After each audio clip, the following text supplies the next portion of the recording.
Remember, I have 300. I'm trying to keep the videos short. Head scratchers abound. Calvinist, Reform, Tulip, people.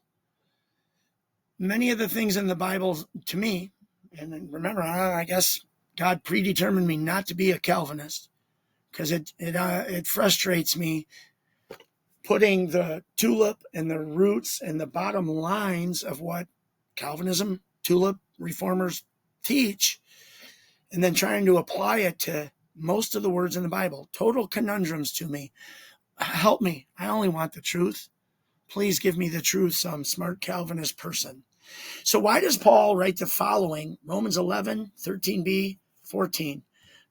Paul says, I magnify my ministry in the hope that I may provoke my own people to jealousy and save some of them.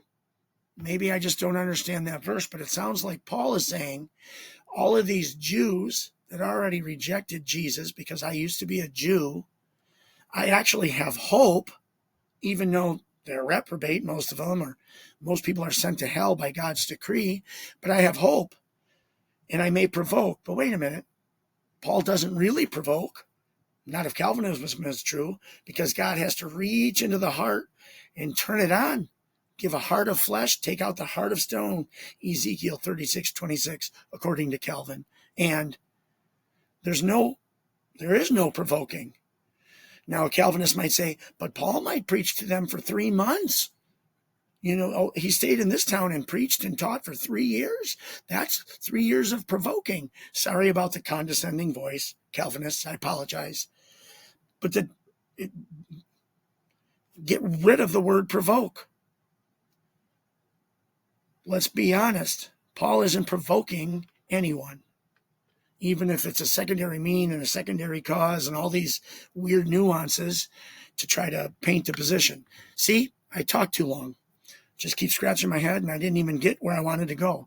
Hopefully you're reading the screen already because you see where I'm going. So here's the question now.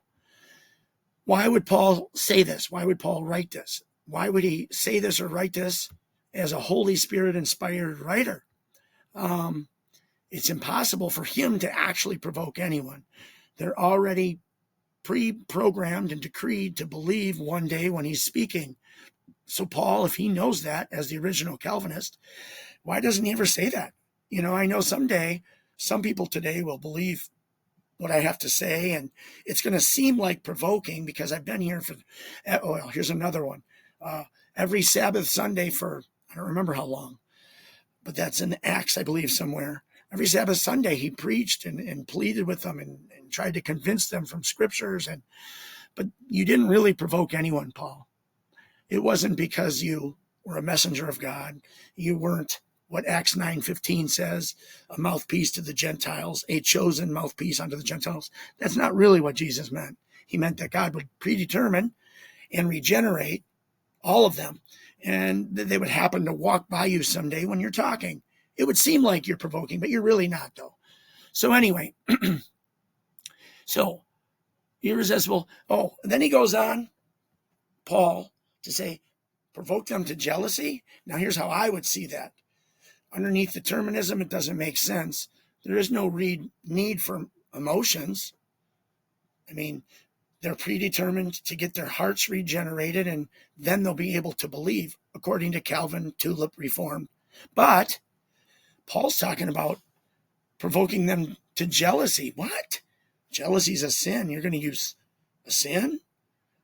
Well, that's not what Paul means. And again, underneath determinism, Reformed and Tulip, it doesn't make sense that Paul actually would write, and he may even think that he's provoking his own countrymen, his own Jews, to jealousy so that some would be saved. But underneath free will, it makes total sense. How? I've been jealous before, long before I was a Christian for sure. And even when I was a Christian, I would see, I would drive to work in my $3,000 car, and I would see the brand new Saab 48,000 roll in, shiny wheels and electric windows, and I would be provoked to jealousy, and I would think, I want what they got. I want their happiness. I want their freedom. I want their joy. Oh, wait a minute. Those are all God-given faculties. So think and reason and feelings and emotions, and you can be provoked, you can be jealous, sad, remorseful, regretful, happy, worried, scared. All things God gave us, all things Jesus himself showed can happen. So, again, it doesn't make any sense. Now, free will makes sense. Calvinism does not make sense. Just so you can read some of the other scriptures I have where it says, Paul convinced, Paul convinced. There's no reason for Paul to use the word convince. Not if determinism is true. Not if the 5 T's and 5 letters of tulip are true. Not if God's decree and sovereignty is only one way. God could have done it other ways, and there's no reason to convince.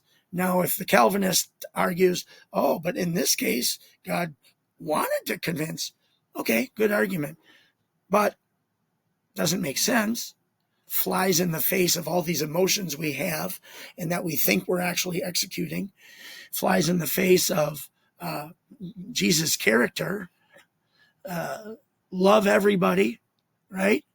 Paul loves everybody. Well, wait, Jesus doesn't love everybody, but Paul does. All right, that's long enough for this one.